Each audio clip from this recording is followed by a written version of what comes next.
Here we are, Chapter 9. It is called Chaos, and this is a perfect title to Chapter 9 because, as I said in school sometimes when everything's all crazy all around us and all these things are happening at one time, that is chaos. So in your head, think about what chaotic thing could happen. Annabelle and Tiffany and the other dolls are trying to beware because Mimi and Sandra Doll, Techno Man, and Sleeping Billy are coming in and attacking them. Mimi, resplendent in the princess garb, ran into the room alongside the Sandra Doll. "Get that!" she cried, pointing to a pile of toys. The Sandra Doll kicked the toys, sending them crashing on the floor. "And that!" Mimi cried. This time, the Sandra Doll kicked through one of Beth's barricades. "What if she kicks the hut?" asked Annabelle in a quivering voice. Melody looked at the walls of the hut. In alarm, "Evacuate!" she shouted. "Everybody out!" "Out there!" exclaimed Annabelle, pointing to BJ's room. "We can scatter. It'll be harder for us to catch." "Scatter, scatter, everybody scatter," sang the head count. "Except for us, of course," she added with a glance at the cutouts who were joined by their hands. As Annabelle fled through the door, she wished again that Auntie Sarah were here, already manufacturing her spider silk ladders so that Annabelle could climb up to safety near the ceiling. "Keep the Sandra Doll away from the hut," Yvonne cried subtly. "If she wrecks it, we won't be able to rebuild it." "Yo, Mimi, over here!" Annabelle nearly froze with terror. She saw Tiffany run through BJ's room. She was dodging booby traps and piles of toys. She reached a corner. She stuck her thumbs in her ears and wiggled her fingers at Mimi. "Na na na na na na," she cried, which was something Annabelle had always wanted to do. Mimi turned and she saw Tiffany. "Go get her," she ordered the Sandra Doll. The Sandra Doll hesitated. She looked at Mimi.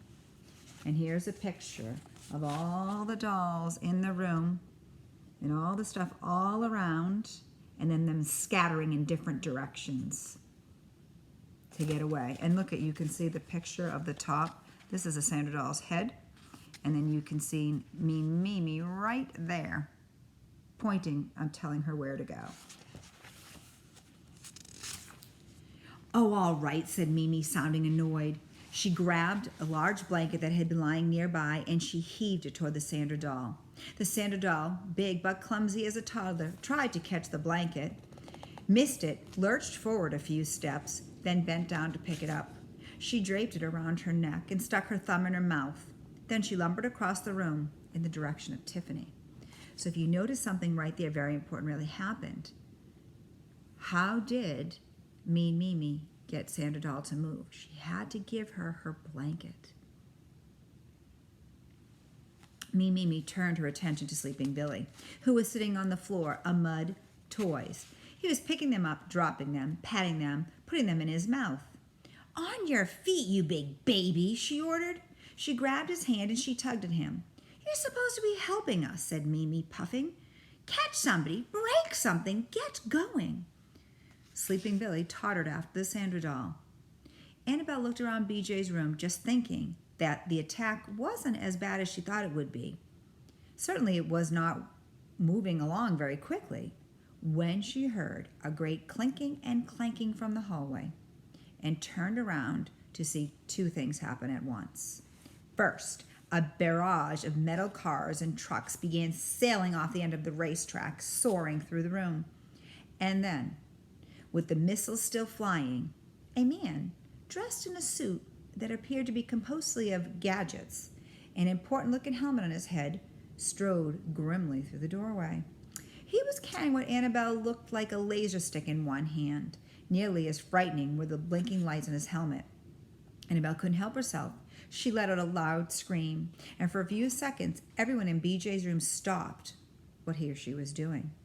And in those quiet seconds, Annabelle realized that the Fighting Man helmet wasn't just blinking. It was making all sorts of noises. Beeping, beeping, pinging, buzzing, zapping.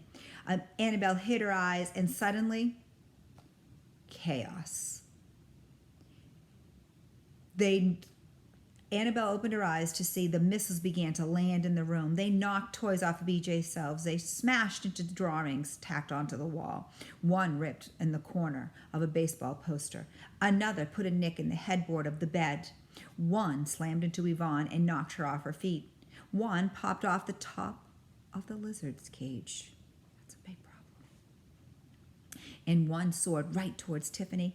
"Duck!" shrieked Annabelle, and Tiffany dropped to the ground as a fire truck shot out toward her.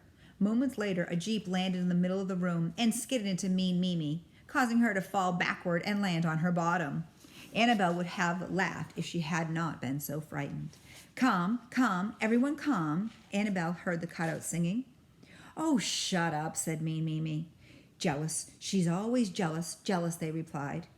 Sandra, Sleeping Billy, Techno Man cried, "Mean Mimi, doesn't anybody remember what we talked about?" Sleeping Billy made his way across the room to the Sandra doll. Then, who took his hand? And here's a picture of the chaos that endured. And look at the truck knocking Mean Mimi over.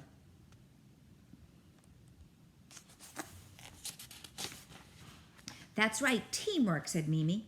The Sandra doll and Sleeping Billy turned woodenly and began marching through the room, not bothering to step over anything in their way. They trod on plastic animals. They kicked through the rest of the barricades. They narrowly missed, trampling Beth, who was sleeping, and who was helping Yvonne to her feet. And then Annabelle saw that they were headed for the Lego hut. "Tiffany," called Annabelle, "help!" Tiffany started across the room, but she was stopped by Techno Man. He stepped in front of her. He planted his feet solidly apart, and he was holding weapons in each hand. "One more step, and I'll blast you," he said. Tiffany looked at his beeping helmet. She looked at the laser in his hand. Then she looked Techno Man straight in the eyes and said, "Okay, go ahead." Well, there were so many advantages of being plastic, thought Annabelle. Techno Man glared at Mean Mimi, who glared at him until he said, "Oh," as if he just remembered something, and he turned and he ran out of the room. I wonder why Techno Man would turn and run out of the room. Why wouldn't he blast her? That's what he threatened her, right? And as soon as he was gone, Tiffany continued in the direction of the Lego hut. She moved much faster than the Sandra doll and Sleeping Billy. She reached it several seconds before they did. Then she stood by the doorway of the hut. She put her hands on her hips and she sang, "Ta-ra-ra-boom-de-ay, I lost my pants today. I found them yesterday. Ta-ra-ra-boom-de-ay." Annabelle's mouth dropped open, and so did Mean Mimi's. But the PJ Party pals, the Troll Twins, and even the cutouts began to laugh. Then Sandra doll started laughing, and Sleeping Billy. "Shut up," said Mean Mimi furiously. But only the Sandra doll obeyed her. Mean Mimi ran from the room. And as soon as she was out of sight, the Sandra doll began to laugh.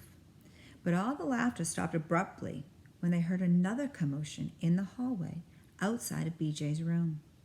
And then something happened so fast that later Annabelle had trouble describing it, even though she had seen it with her own eyes. From the hallway, Annabelle heard the rumbling of the motor, the honking of a toy car, and then a large pink VW Beetle zoomed into the room, with Techno Man in the driver's seat, his helmet beeping and ringing.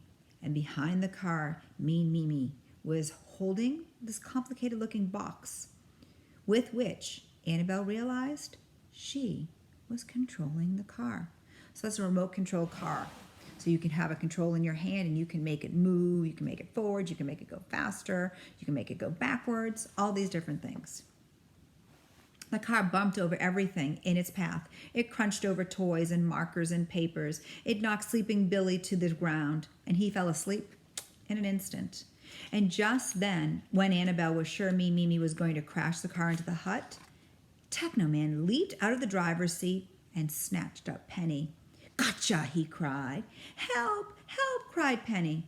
"After them!" shouted Melody, and she and Tiffany and Yvonne and Beth and Waterfall and even Annabelle began to chase the car. They might have actually caught up with it, Annabelle thought, but in the confusion, Mimi steered the car into the lizard's cage. Penny escaped, and Technoman lost his helmet. And as his helmet tumbled to the ground, Annabelle gasped. The beeping and the pain stopped, and Annabelle saw that Technoman, he wasn't an action figure after all. He was just an ordinary boy doll wearing a fancy costume. His weapon was a toy, and his helmet did nothing but make noise. And here you can see the picture of Mean Mimi with the remote, the control, and here's Technoman flying in the car, coming across, driving over everything in its sight. And here you can see Tiffany taunting them and singing her song. So Technoman really isn't a action figure, he's just a boy doll. So really they were right, action figures can't come to life. So I'm thinking Technoman is going to be kind of embarrassed right now. Look, Tiffany, exclaimed Annabelle. He's just... I know, replied Tiffany. That's why I told him to go ahead and blast me. I didn't think he could do it. Troops, shouted Mean Mimi. Assemble. Annabelle looked at Sleeping Billy, who was napping on the floor, and Technoman, patting his crew cut, at the Sandra doll, who was still giggling over Tiffany's song. I said assemble. Mimi hurried across the room to the Sandra doll, and she snatched her blanket away. Come here. The Sandra doll whimpered, but turned, and she followed Mean Mimi. Again, notice, Mean Mimi only got the Sandra doll to listen to her when she had her blanket. Think of that.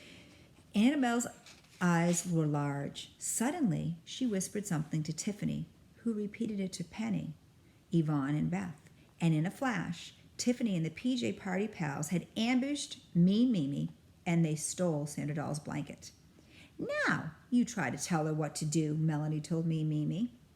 Order the Sandra doll around now. Get over here, Sandra, Mean Mimi said weakly.